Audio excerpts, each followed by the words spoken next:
Hi everybody. Thank you for giving me the opportunity to talk to you today. I'm a little bit jet lagged. I only came from Atlanta this morning. I just shaved myself to make me looking okay for you. I hope it's fine now. I also asked to put a little bit light into the room in order to avoid that I fall asleep or that you fall asleep. I have a little bit of a different topic. I think most of us are more on the technical side or IT side. And I come actually more from the customer side. I'm a strong believer whatever we do in a company to be successful, it is now production, operations, running a business, or IT, it needs to start with the customer. And you will also see that's my spin if I talk about digital in commerce. So I'm talking about digital, but digital in commerce.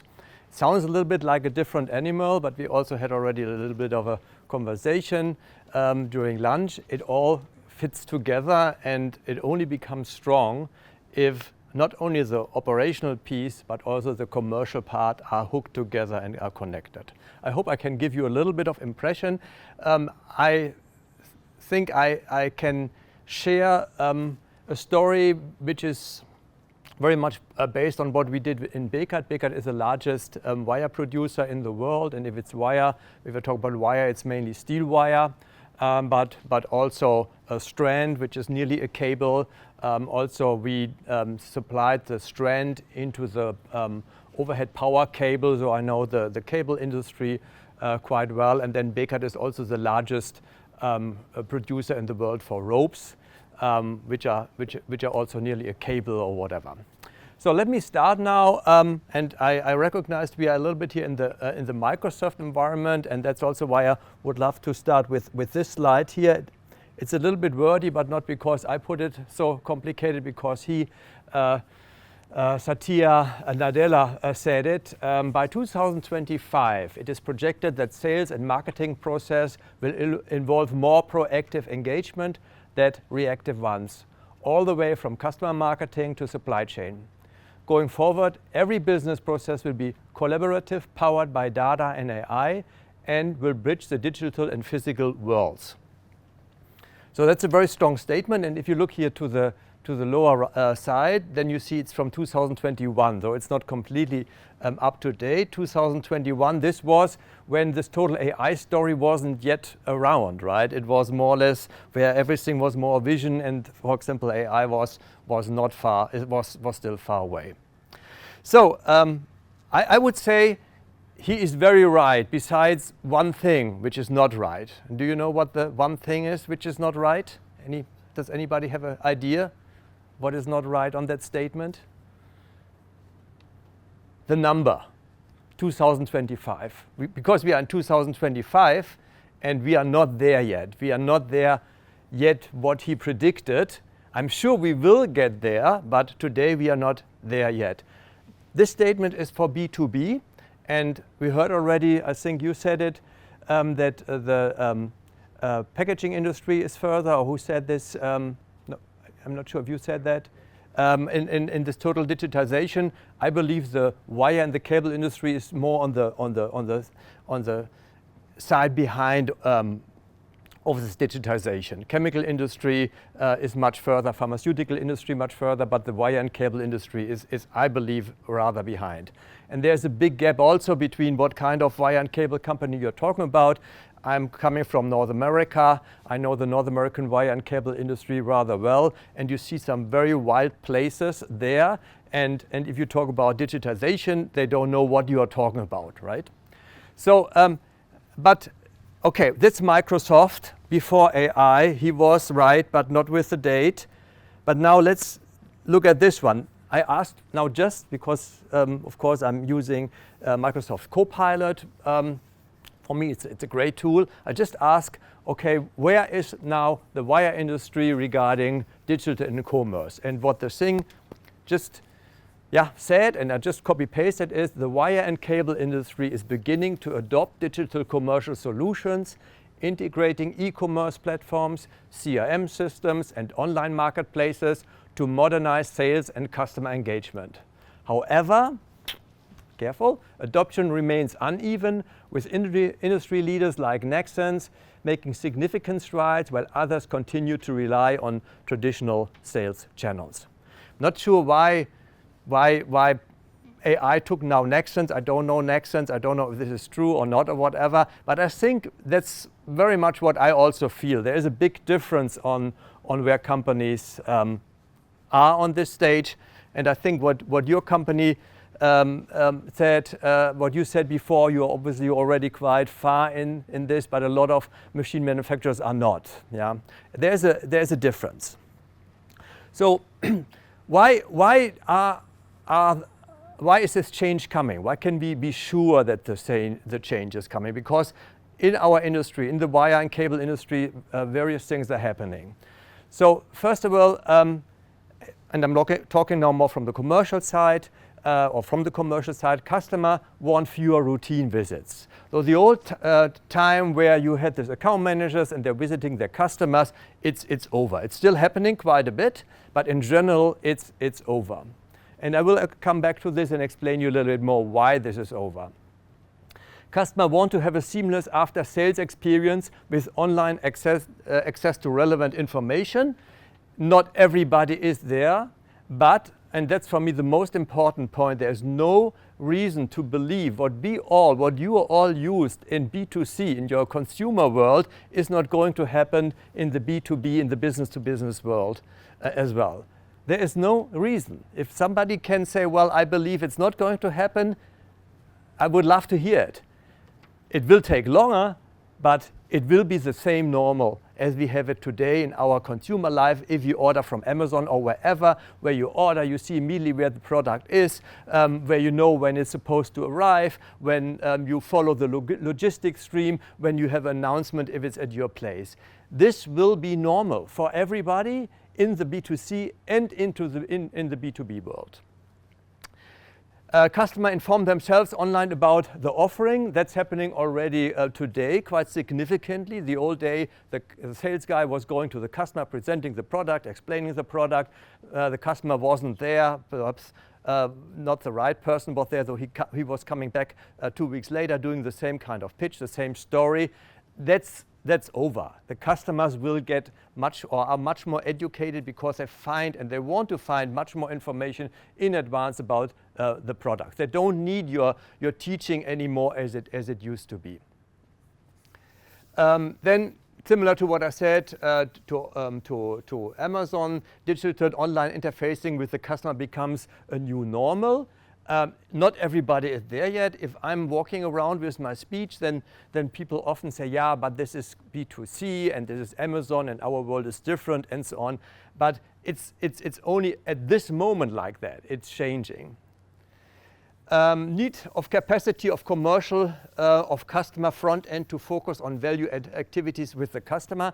Sometimes people think, okay, if we talk about digital, this means the salesperson, the face to the customer is not important anymore. No, it's even more important, but less in volume, but more in quality. It's much more creating value, talking about co-creation, doing things together, understanding the customer, understanding the needs of the customer, than going just to visit and being there.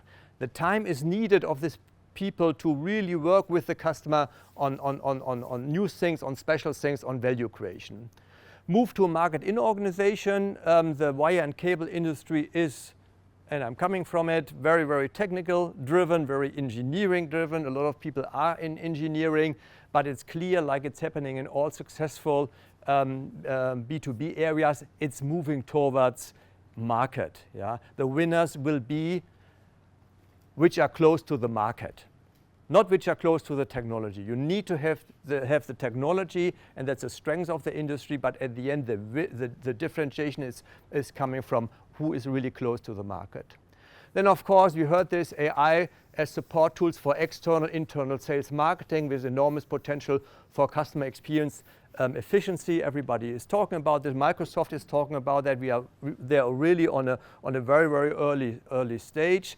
But that's going to happen because today the commercial processes are full with little operational, administrative things which are done manually in the old way, taking a lot of time, but really not efficient in order to drive value. And then this is a statement, commercial teams need to become more data-driven. We heard this today, there will be data, there will be information. The commercial teams in the world need to learn to work with them and use them. If they are able to do this, then they have an advantage and then they can sell. So this is why I really believe this change is coming, and I also believe it has started, even not everywhere in the same speed. This is quite an interesting one. That's also a McKinsey statistic, not very new. And there they asked a question some years ago, the percentage of B2B buyers preferring a rep-free experience. And then you see, and this was here more or less than the question though to companies, what are you growing? And 62% said we are growing our digital sales capabilities. 60% said we are growing our hybrid, which is digital and conventional sales. 27% that we are growing our inside sales, but only 11 said we are growing our field sales. And that's exactly the point, and I will come back to this. The field sales in the old way, as it used to be, account manager going from one customer to the other to the next, is not there anymore. So when I talk about this, then I often hear, yeah, but that's not in our industry, and look, our buyers are not doing this, and all our buyers and the purchasing people, they're not working so much with online and so on. And this is true, those people are there, absolutely. They are living, they are around. The only problem is a new generation is coming, because if you look at this, who is preferring a rep-free experience? So it's in the baby boomers, it's 29%. And I'm a baby boomer, right? That's me. But the next generation, and some of you are belonging to this group, are the Gen X and the millennials. And there you see the picture is already completely different. So I'm quite sure that my kids, and they are now 25 and 27, they will have a completely different way of how they want to interact with people who are selling something than in my generation. So it's coming automatically, especially now the millennials. They are so used to digital, they're so used to have everything on their phone, they're so used to buy everything online. If they are in a purchasing position, why would they consider to go back and sit in front of a cup of coffee with the sales guy who's showing up every 2 months? No, it's not going to be the case anymore. And I'm watching, not the looking at my time. Somebody has to stop me, because you see I'm getting excited about that subject. So I mean, the difference is very simple. So the old way was people acting, and what's now coming on top, there will be still people. People are important, absolutely the case. That's always the fear. If you talk about digital and commerce, people think, oh wow, now all the salespeople are going away, internal sales is going away, everything will be automated, everything will be with RE agents. Not the case. People are still important, but this hybrid level is coming, that you say you combine both worlds. That's, I think, where our industry needs to go next, and then the full digital world. But there are different touch points for the customer, and still depending on who is there, it's either people, hybrid, or digital, but digital is the area where we need to go. That means also there needs to be a new generation of salespeople. Also, this slide here on the left side is not completely up to date. I would say a little bit behind, but there, this one shows here 2022. The account manager, the commercial team, was focusing on to solve today's pain points, remove transactional frictions. And I know this very well. I was running the wire organization for Bekaert for 10 years in North America. And if you talk with a commercial guy, there's always something happening. Product is too late, quality is not right. So the commercial guys are running from one problem to the other. They're really troubleshooters to make the customer happy, but taking all their time, energy away on really creating value. Where it needs to go with digital is to orchestrate a truly seamless omni-channel experience, that everything is smooth, information are there, invoices are on a portal, quality claim can be done in a portal, customer gets immediately feedback, where's my quality claim. That's already, I mean, here it should be already there. It's partially there, but not everywhere. And the next step in front of us, and perhaps Nexence is there already, I don't know, transform and personalize customer experience based on customer data and AI. And that's a big thing, because digital and AI will give this opportunity to really make this buying process much, much smoother and much more pleasant and a much more positive experience for the buying party, but also for the selling party. On the other side, you see also that's a shift, and I'll come back to this as well. Though the role in an organization is changing, the old traditional way was there was marketing and there was sales, and sales was more or less doing the main job. In the future, and then marketing, I have a broader definition here, is taking a big piece off from this, digital marketing especially, and sales is going really to the core of the end of closing the deal. Yeah, and also perhaps then on a very early stage to co-create and understand the customer's needs. Good, so we talk now digital and commerce, so everybody has a different, if I would ask you guys now, okay, what do you think about digital and commerce, is everybody would have a different idea. I have here one model, the digital commerce ecosystem. Just let me run through this. It's actually not complicated. So of course you have the core, where you have the new touch points to the customer. You have the landing page, for example, online. You have a customer engagement portal online. You have a customer portal, which is then a closed system where the customer can log in and get all his information. Customer portal with ordering, which I believe becomes for our industry very, very important. Then a full e-commerce and a digital marketplace where you even say, well, I'm selling products which are going beyond my own products. I'm adding an assortment of things for my industry, even products which I am not producing. On the right side, you have then this very, very fundamental piece, the CRM system. And I don't think I need to convince anybody about how important CRM is. And Albert, I think I don't need to convince you. But nevertheless, a reality is sometimes the usage is very, very poor, and people are also not so 100% clear why it's so important. I will make this short, but I have at least 2 comments. So then there I went a little bit besides Dynamics. I at least have Salesforce here as well. I think they are the market leader. And then, of course, you have the social media, you have the web page, and you have all the other digital interactions with your customer.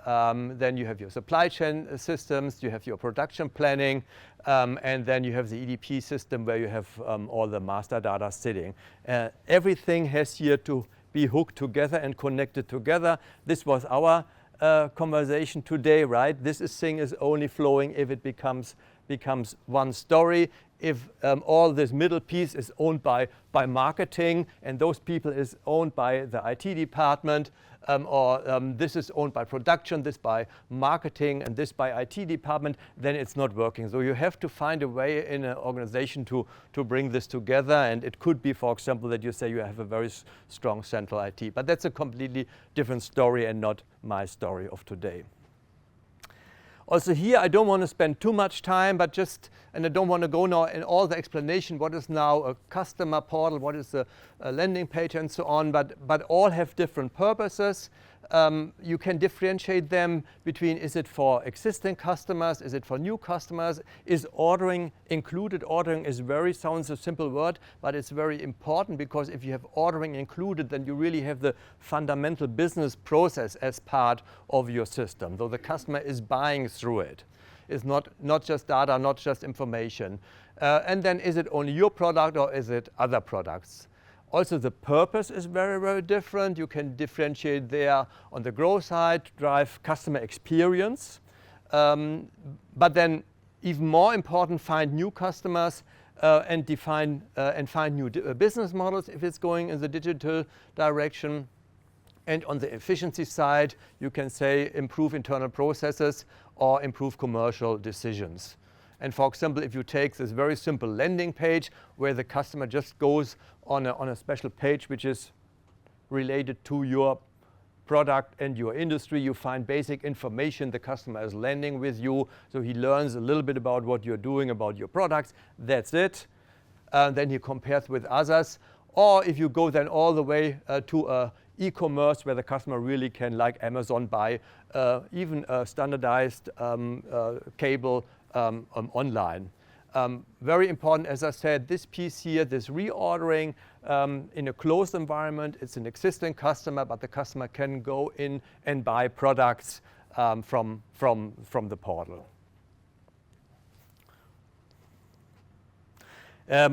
As I told you, I'm coming from the customer side, and for me always it starts with the customer journey. This is a typical McKinsey journey from identify the product to I reorder, and all those different available touch points, digital touch points, have play a different role in the customer journey. Yeah, I told you CRM is a little bit this overlayer. The customer is not directly involved, connected with CRM at all. The customer in action, all the customer management is happening in CRM. I just would like to highlight two things which out of my experience, are extremely important. The first one is the value of customer information. You would say, well, that's clear. It's important to know what your customer is doing and so on and so on. But I believe it's often underestimated, and I would like to give you an example from Bekaert, and it's solved there, so therefore I can talk about it. Bekaert is the largest producer of steel for tires. So they are the big customers like Michelin, Goodyear, Bridgestone, Hakuson, more or less everybody, all the big tire manufacturers are buying from Bekaert. They have a market share of 60% worldwide, even with a big business in China. Nevertheless, if you would go back 4 years, then all the information about the customer have been not in a central CRM system. Of course, they have been in the EDP system, but not in a CRM system. So it's key account business, right? You're not talking with hundreds, thousands of people. You are talking perhaps with 5 top buyers from Bridgestone. You're talking with 3 top people in Luxembourg, from Goodyear Europe, yeah, and perhaps 1 person in North America. So it's a very limited number of touch points you have. But this value of information which you get from those customers, which you have from the customers, is for a company like Bekaert so fundamental. It represents 60% of the profit, that it's unimaginable that you say the information are not stored somehow centrally, that it really is still in this, or it was in all those little notebooks of all those different commercial guys, and then one goes to competition, hopefully has a competition clause, the book is gone and all the informations are gone. And this was 4 or 5 years the reality in Bekaert, the largest wire producer in the world, 7 billion company, but still there was no system how to collect the data of the customers in a structured way. For me, it was shocking, yeah? And I would say Bekaert was always very advanced in things, on all kind of areas. And I only say, okay, if we don't have it, I mean, what do the others have? And the other thing, the customer management. Customer always first. I said this is my big story.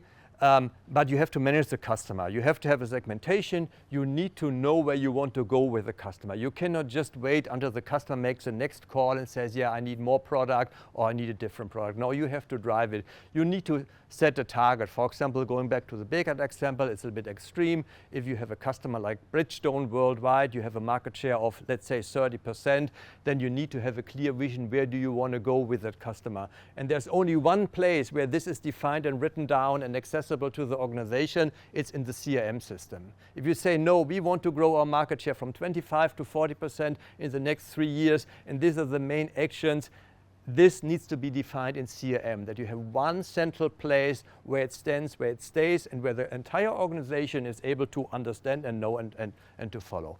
And then there are tons of other things. So I'm moving now further here and coming slowly to the end of my presentation. At the end, it's about people. We heard already a lot about all those fantastic technical things which are there. I think in your presentation you said it. Yeah, but some people, some customers are not adopting it, you know, and there you still have the old fellows and so on. I mean, and it's about the people, right? You have to take the people with you, and you have to take the commercial teams with you, and it's a very, very, very difficult one. I know this because I did it for Bekaert with my team worldwide. What's happening there is you have a lot of people in commercial. Don't want to list now here all the different ones, you know them, but something is happening now. New job functions are required. You need to have a digital product owner who really understands and has a vision about where you want to go with digital. You have to have digital marketing, because we saw that the marketing plays a much stronger role in the future in preparing a buying decision and not the sales anymore. You have the data, you need to have a data analyst, you need to have people which are able to deal with the data, but also, with whom did we discuss it? Also to make sure the data are there and consistent. It's so funny, we talk about AI permanently, everybody, but reality in a lot of large industrial companies is that the data are just not there. They are not consistent. Time frames are missing, or one plant is using this SAP system and one plant is using that SAP system, and the data are not consistent. You cannot push them into AI, and AI is so smart and makes now something out of it. No, it's not working. So it's extremely important to have those data people, and as I said, it's about a journey, it's about the customer, it's about making the customer experience better. You need to have customer experience specialists. If you set up a system, if you have even a landing page, it needs to be driven by somebody who says, well, the customer loves to go in, it enjoys it, there's a positive experience. So you have new positions needed in commercial. And we did this analysis in Bekaert actually. So we had 1,500 people in commercial, and you see here the biggest piece was really 82% was customer facing, old school, yeah, people going to the customer. On the left side you have then this commercial support with price management, commercial excellence management, business development. On the right side you have things like marketing communication, strategic marketing, but also those new job functions which are just mentioned, like data analysts or digital marketing specialists. And what we will see is that the curve will flat. So you will not have the majority of the people in commercial, in the digital world working on customer facing. They are still important, they will be there, they're perhaps even more important with a different quality, but it will be less important, and you have more other new roles which are coming up, new digital functions, new digital roles or digital driven roles, and you have in an organization like Bekaert, you have to develop them if you believe they are there, or you even can get them because you can buy them you're not able to buy them because you're competing once of a sudden against all those interesting IT software jobs and so on, but you need to get these people out of this fancy areas with nice offices into our sometimes very old-fashioned cable industry, right? And if digital, if you talk about digital in IT, then there is a lot of competition for those people. So this curve will flatten. And with this, I'm at the end of my little speech. I could talk hours more about all those. This is a little bit the summary. Do you have any questions?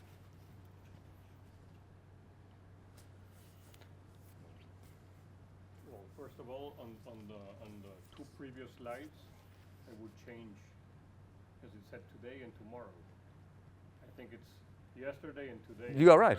You're right. You're completely right. I agree. It's already happening. Yeah, but as we said, not everywhere. What I hear from you, you are in a different. I know also a lot of machine manufacturers. Believe me, a lot of your competitors are not where you are. Yes, but during the events, I mean, you were maybe at the Interwire yes. a few weeks ago.